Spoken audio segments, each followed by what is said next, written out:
Well, Ghost was back. When I mean Ghost was back, I mean he was back. He was back to his old ways.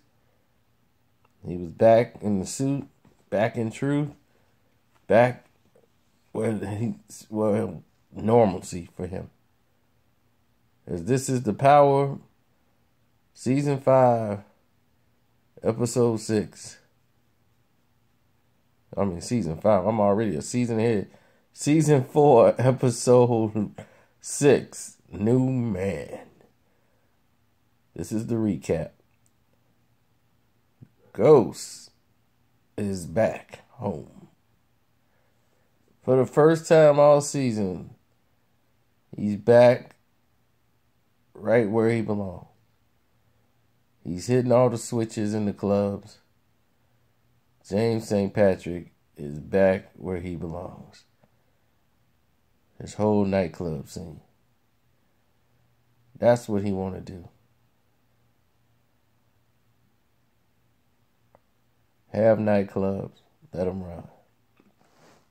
This is the James St. Patrick everybody's been waiting to see or hear from all season long.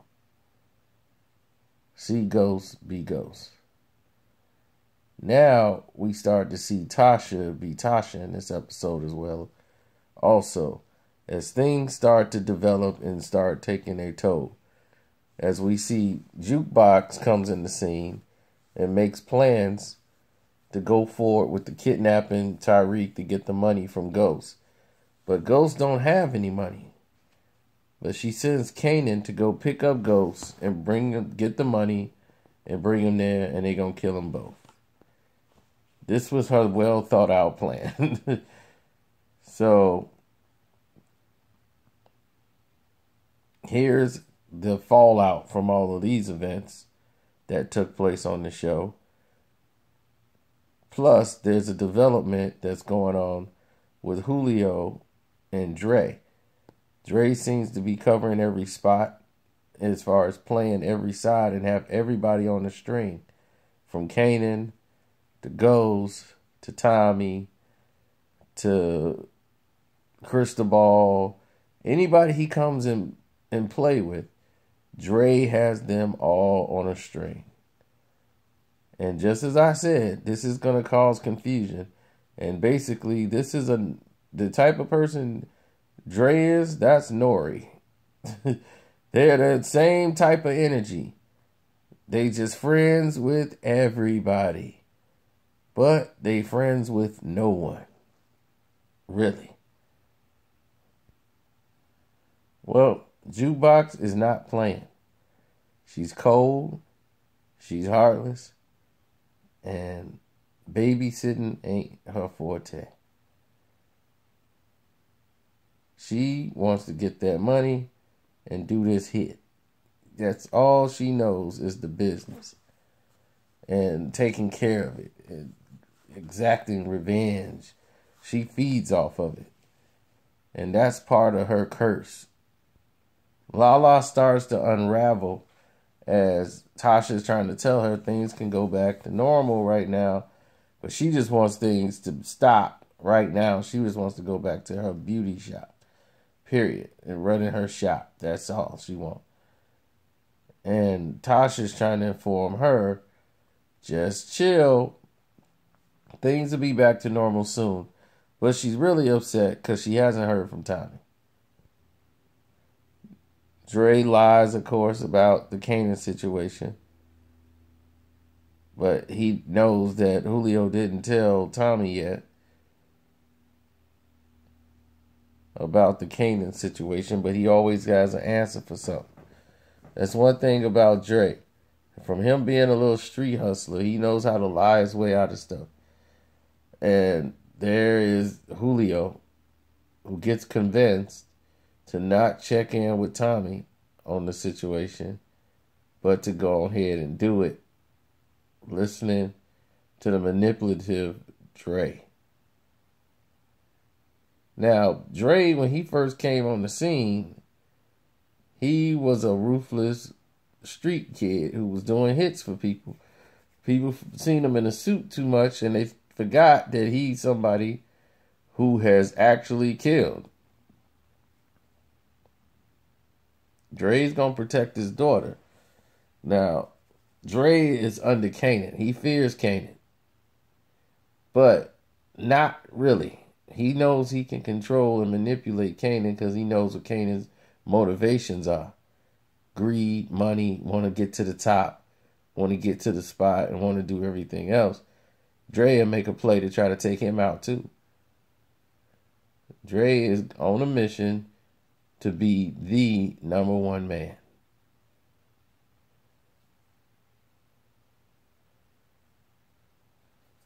So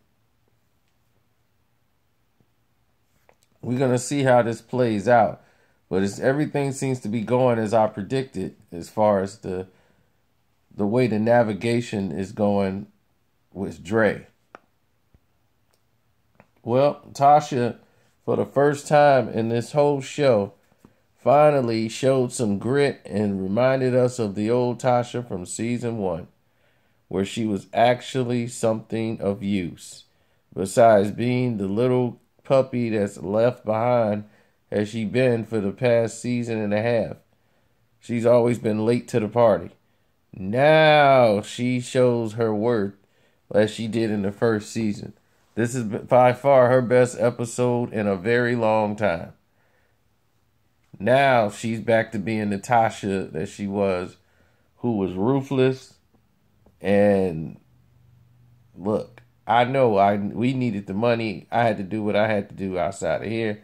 I'm not making any apologies for it.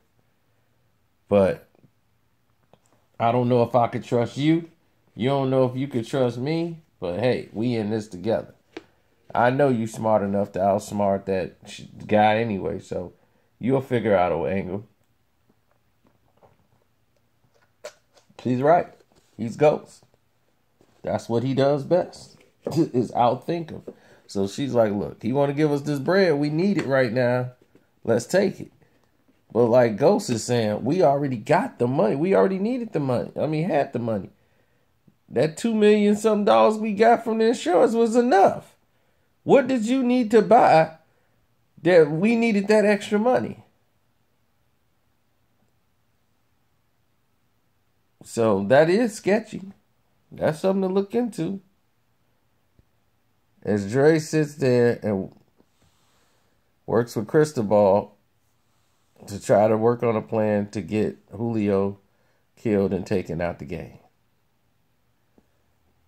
He uses manipulative skills, works with Kristoff to convince the 718 to take Julio out the game. Tommy's Chicago trip goes left as he finds out that they brought him out there to have him whacked because they didn't know he was involved in the hit on Milan. They thought Milan was first killed by gangs. Then Tommy basically informs them that he couldn't believe they signed off on the hit on Milan, which they did not. He was betrayed by his partner that used to work for Milan. He wanted Milan out of the picture so bad, he did it without even checking with Chicago to get the approval. Julio put up a brave fight, but that was in the end of his role on Power. Julio is now perished from the show. I know my cousin Mimi finna scream. That's a man there, Julio.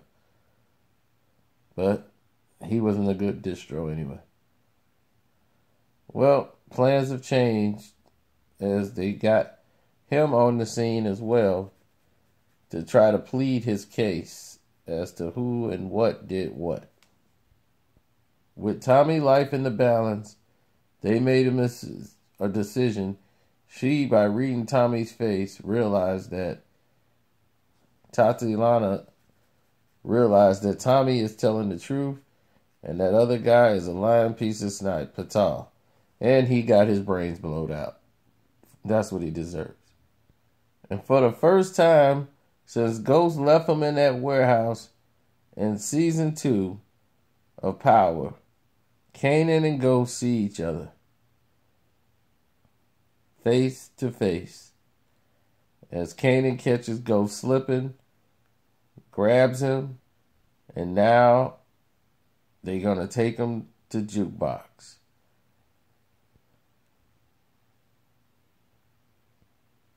And finally, you get to see, for the first time ever, what it looked like Ghost and Kanan working together. Ghost didn't have the money, so he had to go and rob a place that had the money, which was Tommy's stash house. He went over there, robbed the stash house with Kanan. And the way they did it, working together again, and pulled this move,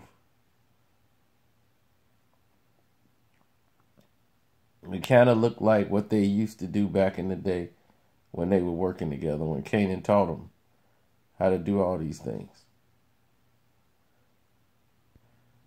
50, which was Kanan, has a moment of compassion where him and Ghost work together to take Jukebox out to try to save Tyreek, because he knows Jukebox is going to kill Tyreek.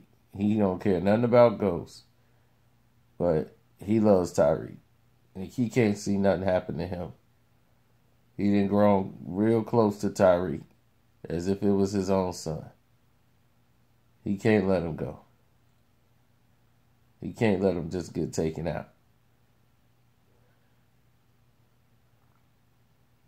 And in this whole stance, we end up saying goodbye to Jukebox as Kanan puts her out of her misery.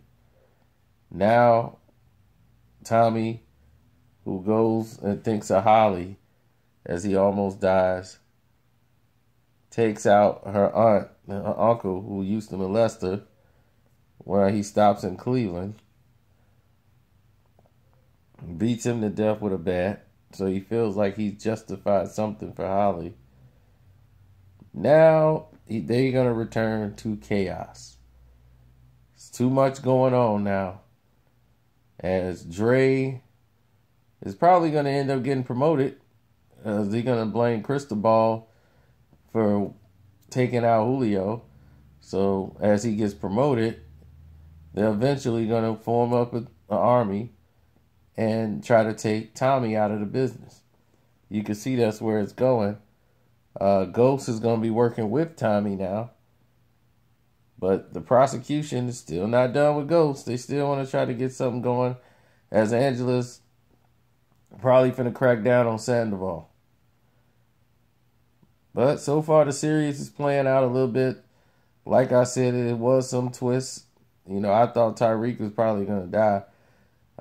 It's something still might happen. We don't know. He might not be safe. He might have been addicted to the street life, and you just can't hit a switch and turn all of it off. He's going to be hard to go back to normal.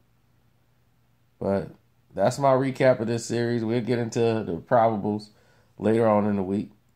Don't forget to follow the playlist, The Truth Behind Power. It should be playing like right now. You might see it in a box above you. But if not, go check out the playlist and learn a lot about the show.